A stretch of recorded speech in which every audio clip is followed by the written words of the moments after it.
Assalamualaikum warahmatullahi wabarakatuh. Kembali lagi teman-teman ke channelnya ANT Development teman-teman ya. Apa kabar teman-teman semua? Semoga teman-teman dimanapun berada selalu dalam keadaan sehat teman-teman. Pada video kali ini saya ingin sharing teman-teman tentang komponen sistem pemindah tenaga pada mobil teman-teman ya. Nanti di video ini akan ada komponen serta fungsinya teman-teman. Mungkin langsung saja teman-teman, untuk komponen yang pertama itu adalah kopling teman-teman. Kopling di sini berfungsi untuk menghubungkan dan memutus putaran dari mesin ke transmisi. Dengan adanya kopling, proses pemindahan untuk gigi transmisi itu menjadi lebih halus teman-teman. Selain itu teman-teman, untuk di kopling terdiri dari dua buah logam berputar, yaitu flywheel atau roda gila dan pressure plate teman-teman ya, atau plat pertekanan, dan juga terdapat kampas kopling yang berada di tengah dua logam tersebut. Saat pressure plate menekan ke arah flywheel akan menyebabkan kampas kopling terjepit, dan hal itu membuat putaran mesin terhubung ke transmisi. Tetapi jika pada kopling otomatis atau torque converter, kopling bekerja berdasarkan gaya tekan fluida. Gaya tekan fluida akan menjadi semakin besar seiring dengan bertambahnya putaran mesin, sehingga tidak perlu melakukan pengoperasian kopling secara manual. Komponen selanjutnya adalah transmisi. Transmisi berfungsi untuk memanipulasi output mesin. Dalam beberapa kondisi sebuah mobil memerlukan torsi besar, dan juga kondisi yang menuntut mobil memiliki kecepatan tinggi. Transmisi ini bertugas untuk mengatasi kondisi tersebut dengan mengatur rasio perpindahan antar roda gigi. Posisi 1, maka perbandingan roda gigi cenderung besar sehingga putaran output transmisi jauh lebih kecil dibanding input transmisi, tetapi torsi menjadi besar. Gigi kedua dan seterusnya, perbandingan gigi akan semakin kecil. Hal itu membuat tingkat percepatan output semakin besar, tetapi torsi maksimal menjadi semakin menurun. Komponen yang ketiga adalah propeller shaft, di mana propeller shaft ini disebut juga poros couple, merupakan salah satu bagian dari sistem pemindah tenaga. Poros propeller berfungsi untuk meneruskan atau memindahkan tenaga putar dari transmisi menuju ke gardan. Konstruksi poros propeller dibuat sedemikian rupa supaya saat memindahkan tenaga putar dari transmisi ke diferensial dapat dilakukan dengan lembut tanpa dipengaruhi dari kondisi permukaan jalan dan beratnya beban pada kendaraan. Universal joint antara transmisi dengan rear axle atau ras roda belakang mobil memiliki ketinggian yang tidak tetap. Hal ini tersebut dikarenakan letak as roda yang berada di bawah suspensi sementara transmisi berada di bodi mobil, sehingga perlu komponen tambahan agar poros propeller shaft dapat berfungsi tanpa terganggu oleh hal tersebut. Komponen selanjutnya adalah diferensial atau gardan, berfungsi untuk membedakan putaran roda kiri dan roda kanan pada mobil. Mengapa putaran roda mobil harus dibedakan? Misalnya saat kendaraan berbelok kiri, maka jarak yang ditempuh roda kiri dan kanan akan berbeda. Jika roda tidak dibedakan, maka akan terjadi selip di salah satu roda dan cepat menimbulkan keausan pada ban atau roda. Kemudian rear axle atau as roda merupakan sebuah poros berbentuk batang yang menghubungkan diferensial dengan poros roda. Di ujung poros akan dipasangkan wheel bearing sebagai bantalan poros terhadap bodi mobil. Ada dua macam rear axle yang dipakai bodi mobil, yaitu rigid axle dan tipe independen. Kemudian nomor 7 adalah sistem suspensi. Sistem suspensi pada kendaraan berfungsi untuk menyerap kejutan dari permukaan jalan yang tidak rata agar getaran tidak sampai ke dalam kabin atau ruang pengemudi, sehingga pengemudi akan merasa nyaman dalam berkendara teman-teman ya. Kemudian untuk setelah dari sistem suspensi ini, komponen selanjutnya adalah sistem kemudi teman-teman ya. Sistem kemudi ini berfungsi untuk mengendalikan arah roda dan untuk meringankan gaya pengemudian. Sistem kemudi terdapat dari dua jenis, yaitu sistem kemudi manual dan sistem kemudi dengan daya atau power steering. Ini lebih ke hidrolik teman-teman ya, untuk yang sistem di power steering. Sistem kemudi power steering dibagi menjadi dua macam, yaitu hidrolik dan yang terbaru dia adalah sistem secara elektrik teman-teman. Komponen selanjutnya itu adalah sistem rem. Sistem rem berfungsi untuk mengurangi kecepatan kendaraan secara signifikan. Prinsip kerja sistem rem memanfaatkan gaya gesek dan mengkonversi energi putar roda menjadi energi panas. Pada sistem rem ada dua buah material, besi dan asbes yang akan bergesekan. Kemudian roda dan ban itu adalah sebagai penggerak akhir teman-teman setelah dari sistem rem. Kemudian dari transmisi itu akan dibagi menjadi beberapa komponen teman-teman. Untuk yang manual, ini yang pertama ini adalah tipe helical gear atau roda gigi helix. Pada roda gigi helix, jenis roda gigi yang memiliki bentuk spiral atau miring teman-teman ya. Jenis roda gigi ini digunakan pada roda gigi percepatan atau speed gear yang saling berkaitan dengan roda gigi susun atau counter gear teman-teman. Mekanisme perpindahan giginya menggunakan sistem kopling teman-teman ya, yang di awal tadi, yang di komponen penggerak setelah engine yang di pertama tadi teman-teman ya. Untuk jenis yang kedua itu adalah spur gear teman-teman, atau roda gigi spur atau roda gigi lurus. Untuk gigi spur gear, roda gigi ini yang memiliki bentuk lurus terhadap garis diagonalnya. Jenis roda gigi ini pada transmisi digunakan untuk roda gigi mundur, terdiri daripada roda gigi mundur poros output, roda gigi mundur counter gear, dan idle gear ketika roda ini tidak saling berkaitan pada posisi normal teman-teman ya. Untuk tipe jenis selanjutnya itu adalah ini yang sering dipakai teman-teman pada mobilnya teman-teman, yang sering dipakai ini synchron mesh teman-teman ya. Ini biasanya transmisi jenis ini dia jauh lebih lembut teman-teman ya untuk perpindahan roda giginya.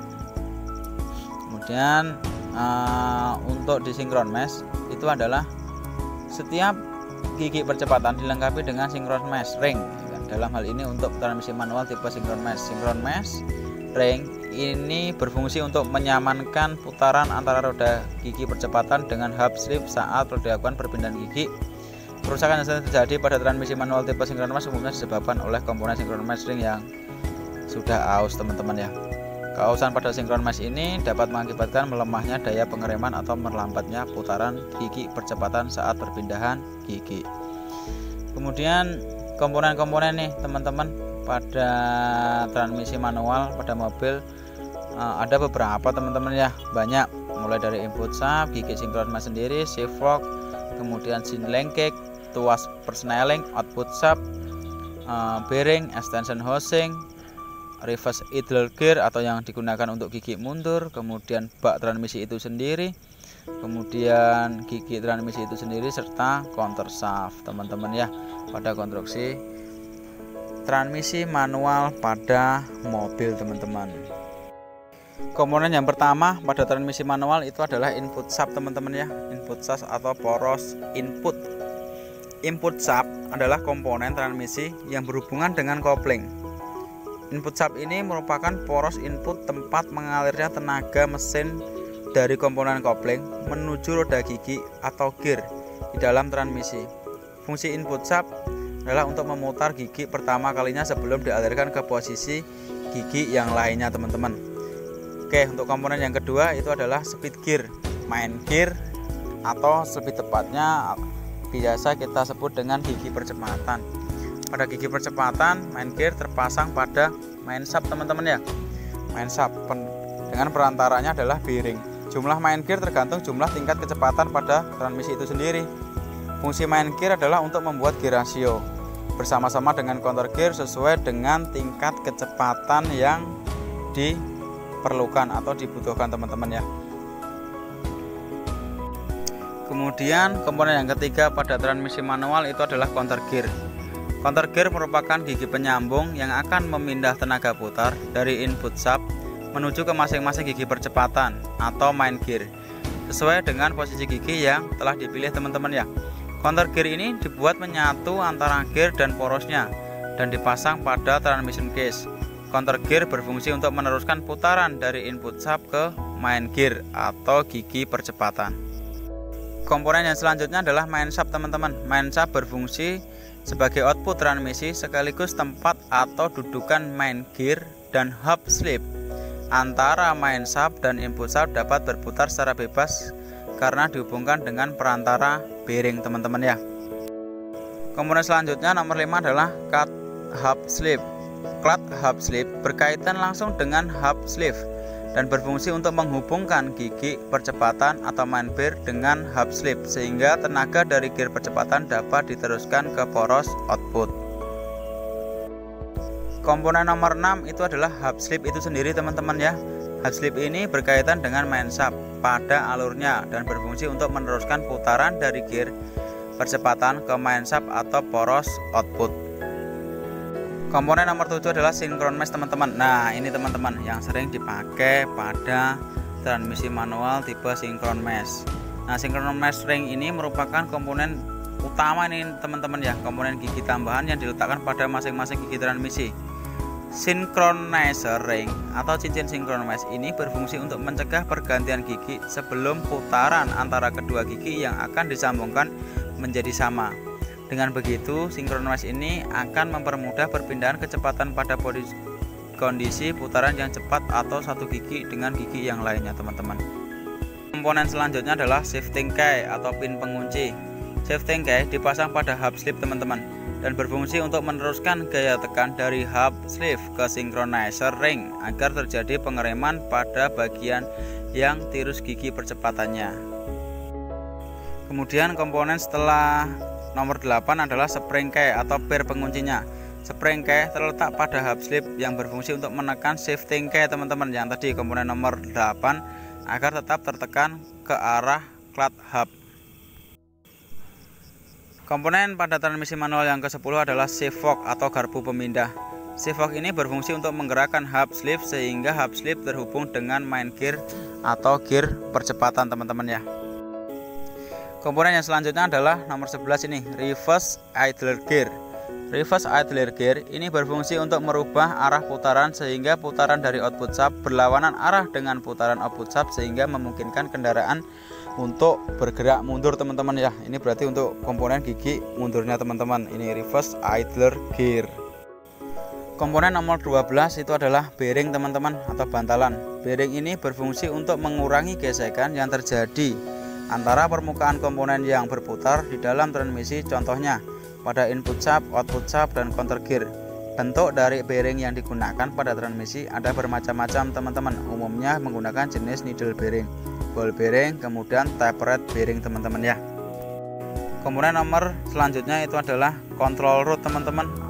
Control rod ini berfungsi untuk menghubungkan tuas persneleng atau serve lever dengan rod end dan juga untuk menggerakkan rod end itu sendiri teman-teman ya.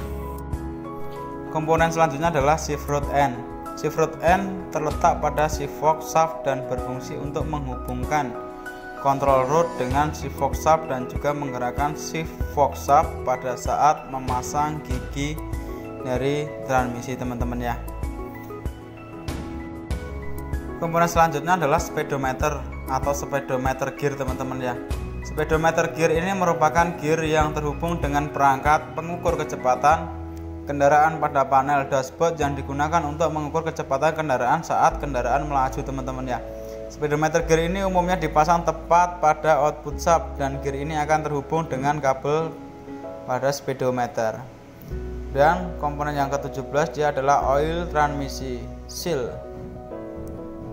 Seal oli transmisi ini adalah komponen seal yang berfungsi untuk mencegah kebocoran oli transmisi, biasanya terpasang pada bagian sisi input shaft teman-teman ya. Oke.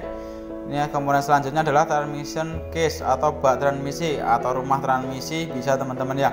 Transmission case ini berfungsi untuk melindungi komponen transmisi sebagai dudukan bearing dan juga untuk menampung oli transmisi yang ada di komponen transmisi ini sendiri teman-teman. Komponen yang terakhir adalah extension housing teman-teman atau bak perpanjangan. Extension housing ini berfungsi untuk menahan poros output dan juga menahan seal oil bagian belakang teman-teman ya. Mungkin itu teman-teman sharing terkait dengan komponen-komponen pada penggerak atau powertrainnya unit mobil atau kendaraan-kendaraan teman-teman ya. Kemudian jenis-jenis dari transmisi manual, kemudian macam-macam komponen yang ada pada transmisi manual beserta fungsinya teman-teman ya. Mungkin terima kasih teman-teman, ditunggu video selanjutnya. Sekian dari saya ANT Development. Jangan lupa teman-teman subscribe, like, share, dan komen teman-teman ya. agar channel ini semakin berkembang. Oke, sekali lagi terima kasih teman-teman. Assalamualaikum warahmatullahi wabarakatuh.